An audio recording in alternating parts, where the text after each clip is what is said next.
안녕하세요. 부르기입니다. 오늘은 다중채무자 부채상환 순서 기본 응용편입니다. 예상치 못한 돈이 생겼습니다. 지출을 줄여 부채를 좀 더 갚으려고 합니다. 뭐부터 갚아야 하나요? 부채를 상환할 때는 대출이 신용에 미치는 영향을 생각해야 합니다. 대출을 받으면 신용이 떨어집니다. 대출을 받으면 연체할 가능성이 생기고 그 가능성이 반영되기 때문입니다. 하지만 대출을 받은 모든 사람의 신용이 낮은 것은 아닙니다. 많은 돈을 빌려도 은행에서 빌리고 대출 건수가 많지 않으면 높은 신용을 유지할 수 있습니다. 반대로 적은 돈을 빌려도 이금융권에서 빌리고 대출 건수가 많으면 신용이 낮습니다. 왜 그럴까요? 큰 금액이 아니라도 이금융권에서 빌리고 대출 건수가 많은 사람이 연체를 많이 하기 때문입니다.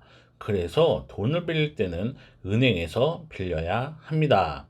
반대로 갚을 땐 이금융권 대출을 먼저 갚고 이금융권 중 소액권을 먼저 갚아 대출 건수를 줄여야 합니다. 그래야 신용이 빠르게 회복됩니다.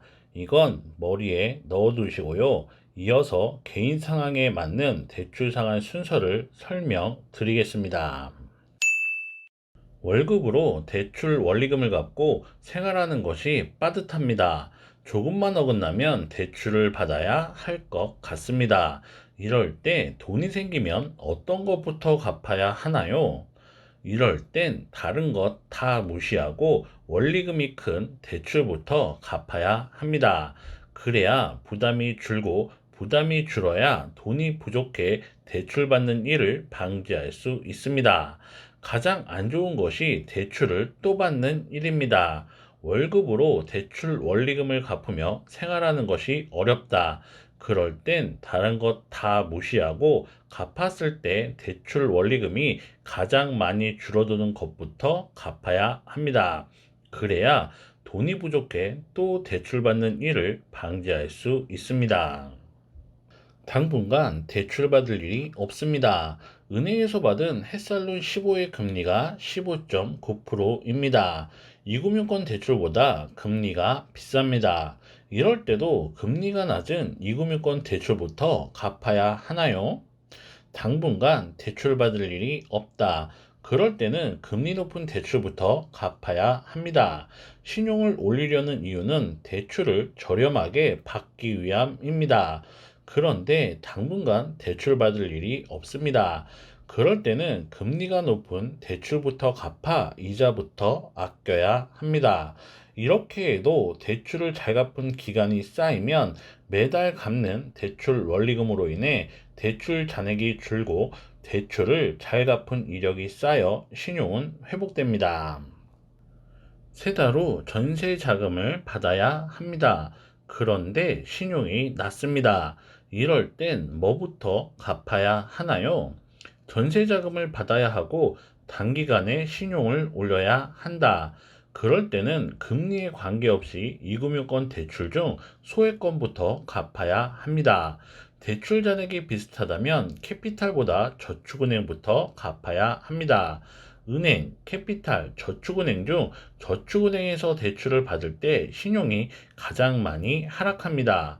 그 이유는 저축은행 연체율이 높기 때문입니다. 반대로 갚으면 신용이 가장 많이 상향됩니다. 그래서 돈을 갚을 땐 저축은행부터 갚아야 합니다. 그럼 이런 경우는 어떨까요? 1,000만 원이 있습니다. 저축은행 대출 잔액이 1,200만 원, 캐피탈 대출 잔액이 900만 원입니다. 이럴 때도 저축은행부터 갚아야 할까요? 아닙니다. 1,000만 원으로 저축은행을 갚아봐야 다 갚지 못합니다. 다 갚지 못하면 대출 건수가 줄지 않습니다.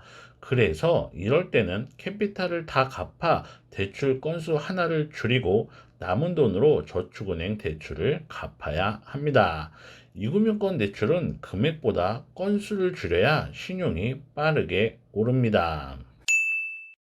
이금융권 대출을 사용합니다. 여러 건 사용하고 그 결과 신용이 났습니다. 이럴 때도 연체 없이 대출을 잘 갚는다면 신용은 회복됩니다. 그래서 크게 걱정하지 않으셔도 되시고요. 누구나 한두 번은 실수합니다. 그럴 때 실망하지 마시고요. 새로운 마음으로 다시 시작하면 됩니다. 상담이나 검토가 필요한 경우 네이버 엑스퍼트로 연락 주시고요. 시청해 주셔서 감사합니다. 지금까지 부르기였습니다. 감사합니다.